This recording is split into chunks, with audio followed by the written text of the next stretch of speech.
हमलों का गुनहगार आखिर कौन कौन है? अबू कहाफा। मुंबई आतंकी हमलों से जुड़ा एक और नाम सामने आया है। इरशाद जी सुनिएगा जरा, एक और नाम सामने आया है। 26/11 मुंबई आतंकी हमलों का एक और साजिशकर्ता अबू कहाफा। भारतीय जांच एजेंसियों का वांटेड है ये। लश्कर तैयबा का सीनियर ट्रेनर और हथियार विस्फोटक का एक्सपर्ट है ये। अबू कहाफा मुंबई हमले की साजिश रचने वालों में शामिल था। अबू कहाफा अभी भी फरार चल रहा है। 10 आतंकियों को फिजिकल और टेक्निकल ट्रेनिंग देने का आरोप है। इस पर आतंकियों को जीपीएस चलाना और नक्शा पढ़ना सिखाया था। साजिद मजीद के साथ साजिश में उसका सेक्रेटरी बनकर काम कर रहा था। मुंबई हमले के समय पाकिस्तान में लश्कर के कंट्रोल रूम में मौजूद था। भारत ने पाकिस्तान से अबू कहाफा की आवाज के सैंपल की मांग की है। भारत ने पाकिस्तान से अबू कहाफा की आवाज के सैंपल की मांग की है और जाहिर सी बात है मांग तो भारत की तरफ से पाकिस्तान के कर दी गई है, लेकिन यहां से कुछ हासिल होने वाला नहीं है। अबू कहाफा को जानते हैं क्या आप इरशाद जी? देखिए पिंकी, अगर कोई भी हकीकी बात होगी ना उसको हम एडमिट करेंगे। एक फर्जी कहानी आप लोग बनाते हैं तो उन फर्जी कहानियों को हम पढ़ते जरूर हैं, सुनते जरूर हैं।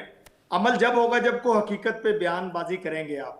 आप गोलीबारी कर रही हैं अपने चैनल पे बैठ करके, अपनी आवाज के साथ, अपने इल्जामात के साथ, लिखी लिखाई किताब के साथ। 75 साल से किताब बोलते आ रहे हैं। कभी हाफिज सईद साहब का नाम लेते हैं, कभी किसी का नाम लेते हैं।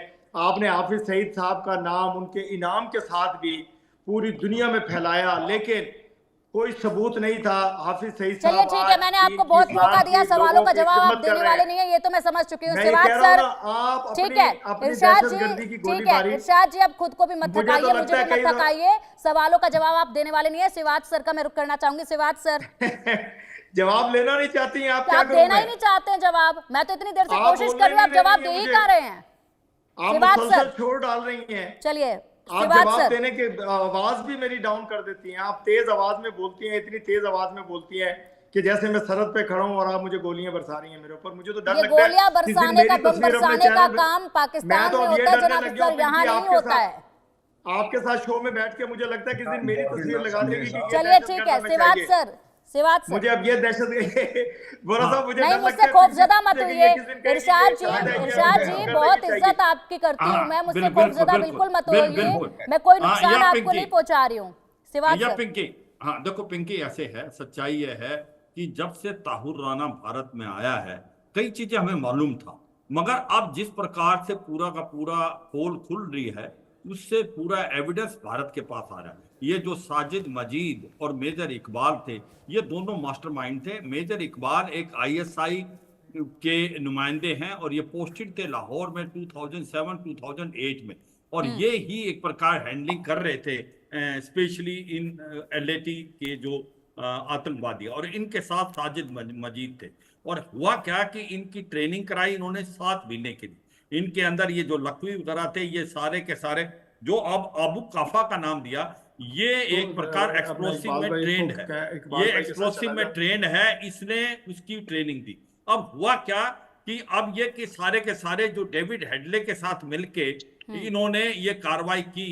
अब सारा कुछ चीजें आ रही है, एक के बाद एक चीजें पता चल रही है। ताहिर राना को डर है कि उसको बहुत ज्यादा बड़ी सजा मिलेगी, उसकी इन्वॉल्वमेंट उसको मालूम है। अब वो सब के असली में नाम बता रहा है जो भारत को पता था पर एविडेंस इतना नहीं था। अब जो बता रहे थे पाकिस्तान से जो हमारे गेस्ट हैं कि भाई ये तो 17 साल से अमेरिका में था, वहां पर भी तो इसने काफी चीजें बताई। देखो अमेरिका की जो अपना तजुर्बा है वो चाहते हैं कि अगर उनके ऊपर कोई डायरेक्ट अटैक करता है तो वो ज्यादा इंपॉर्टेंट है, ना कि कोई लश्कर तौबा जैसे मोहम्मद का। ये भारत के लिए ज्यादा इंपॉर्टेंट है। जो ताहिर राना आज खबरें दे रहा है वो मुझे लगता है गेम चेंजर है और इस केस को बहुत स्ट्रॉन्ग बनाएंगे। अब आपको मेजर इकबाल, साजिद मजीद और ये रहमान लकवी, ये सारे के सारे भारत इनको मांगेगा कि इनको एक्सट्राडाइट करें पाकिस्तान से भारत के अंदर। और अभी जो केस इसके अगेंस्ट भी बनेगा हाफिज सईद के अगेंस्ट, क्योंकि ये इंडिया सेटअप एक ग्रुप था। बिल्कुल सिवात सर, बखूबी आपने बेहतरीन ये जानकारी दी है। और फिलहाल एक बार ग्राउंड जीरो का भी मैं एक और चीज पिंकी, एक और चीज बता दूं पिंकी, एक सबसे इंपॉर्टेंट चीज क्या है कि भारत डेविड हेडले को भी मांग करेगा। डेविड हेडले वैसे तो अप्रूवर बन गए हैं, मगर जो एविडेंस ताहिर राणा दे रहा है उससे यह पता लगता ताहिर राणा से बड़ा डेविड हेडले था। और डेविड हेडले ने जो रखी की ये की, बिल्कुल डेविड की मांग की जाएगी, तो हम कहीं ना कहीं डेविड हेडले की भी मांग करेंगे अमेरिका से, और अमेरिका को झुकना पड़ेगा, क्योंकि हम एविडेंस देंगे। वो अप्रूवर हो सकता है, मगर जिस प्रकार से भारत एविडेंस देगा, जिस प्रकार से ताहिर राणा एक प्रकार ये सब किस बातें बता रहा है, असली में जो सारा सीक्वेंस ऑफ एक्शन बता रहा है, अब पाकिस्तान ये नहीं कह पाएगा ये नॉन स्टेट एक्टर थे, ये स्टेट एक्टर थे। ये ISI के मेजर इकबाल, बिल्कुल शिवाज सर, आपने बिल्कुल सटीक और सही जानकारी दी है और आगे की तस्वीर भी आपने बेहद हद तक यहाँ पर साफ करने की कोशिश की है। आऊंगे आपके पास, फिलहाल एक बार ग्राउंड जीरो का भी रुख कर लेते हैं। हमारे सहयोगी जावेद हुसैन हमारे साथ जुड़े हुए हैं, उनसे जान लेते हैं कि अब तक कितने बड़े क्या क्या खुलासे हुए हैं। जावेद, भारत की गिरफ्त में, और भारत की ये बहुत बड़ी कामयाबी है कि साल 2025 के 10 अप्रैल को ताहिर राणा भारत आ चुका है और उससे लगातार कई चीजें पूछताछ की जा रही है और लगातार हर पैटर्न को लेकर क्वेश्चन किया जा रहा है। लेकिन जिस तरीके से मास्टरमाइंड ताहिर राणा के अलावा कई और ऐसे साजिशकर्ता थे जिन्होंने 26/11 आतंकी हमले को अंजाम दिया, उसमें मैं आपको बता दूं कि साजिद माजिद, अबू अलकामा, अबू कफाहा, मेजर इकबाल जो कि पाकिस्तान आर्मी में तैनात था, और वो लगातार ISI और जो ताहिर राणा है, इसके अलावा साजिद माजिद से लगातार टच में था। और इसके अलावा लश्कर के एक मेंबर है जिसका NIA डोजियर में जो एक पूरा एक डोजियर इस पूरे इन्वेस्टिगेशन के बाद लश्कर मेंबर D लिखा गया है, मतलब उसका कोई आइडेंटिफिकेशन अभी नहीं हुआ है। लेकिन ये 5 और वो लोग हैं जो NIA के हिट लिस्ट में है और इनका बहुत बड़ा रोल है और टेरर मॉड्यूल में 26/11 में, क्योंकि इन्हीं लोगों ने अलग अलग पार्ट करके वो 10 आतंकी, जिसमें से एक अजमल कसाब अकेला जिंदा पकड़ा गया था, उसमें से सभी आतंकियों को इन्होंने पूरी ट्रेनिंग दी गई थी, बाकायदा रूट मैप दिया गया था, टारगेट के बारे में जानकारी दी गई थी, और पाकिस्तान में बैठकर लाहौर या कराची की बात करें तो वहां पर लश्कर तौयबा का जो कंट्रोल रूम बाकायदा बनाया गया था आतंकियों का, जो वहां से बैठकर अबू अलकामा, अबू काफा या साजिद मजीद, जो कि साजिद मजीद के बारे में जानकारी है कि उसने अपने चेहरे का प्लास्टिक सर्जरी करा रखा और वो लश्कर तौयबा का बड़ा कमांडर है। इसमें से अबू काफा जो है वो इंडिया आ चुका था और साल 2008 तक उसने लश्कर तौयबा को लीड किया, यहाँ कई टेरर मॉड्यूल को अंजाम देने की कोशिश थी। अब जिस तरीके से ये 5 लोग, ठीक है जावेद, बिल्कुल जावेद, एक बार हमारे दर्शकों को हम विस्तार से जरा ये भी बता देते हैं कि जो ये बड़े नाम सामने आ रहे हैं, आखिरकार ये लोग हैं कौन, ये जो गुनहगार हैं मुंबई हमलों के, इनके बारे में जरा जानकारी विस्तार से बता देते हैं। कौन है अबू अलकामा, ये आपको बता देते हैं। मुंबई आतंकी हमलों का एक और ये मास्टरमाइंड अबू अलकामा लश्कर तैयबा का सीनियर कमांडर था। 2008 तक कश्मीर में लश्कर के टेरर मॉड्यूल में खास रोल अबू अलकामा ने निभाया है। पाकिस्तान से भारत आए 10 आतंकियों को खुद ट्रेनिंग दी। हमले के वक्त पाकिस्तान में लश्कर के कंट्रोल रूम में मौजूद था ये। भारत सरकार ने पाकिस्तान से अबू अलकामा की आवाज़ के सैंपल भी मांगे हैं और लगातार यही सिलसिला अब शुरू हो जो चुका है। तो इसमें अपडेट्स बड़े आएंगे, नाम बड़े आएंगे। मुंबई हमलों के गुनहगार साजिद मजीद आखिर कौन है, ये भी आपको बता दें। लश्कर तैयबा का टॉप कमांडर साजिद है। मुंबई हमलों का मास्टरमाइंड साजिद मजीद भारत में लश्कर के टेरर मॉड्यूल का चीफ रहा है। 26/11 मुंबई आतंकी हमलों का मुख्य साजिशकर्ता माना जाता है ये। हेडली को भारत में रेकी करने के लिए फाइनेंशियल और लॉजिस्टिक मदद की थी इसने। 10 आतंकियों को ट्रेनिंग और कैसे हमला करना है पूरी ब्रीफिंग दी थी इसने।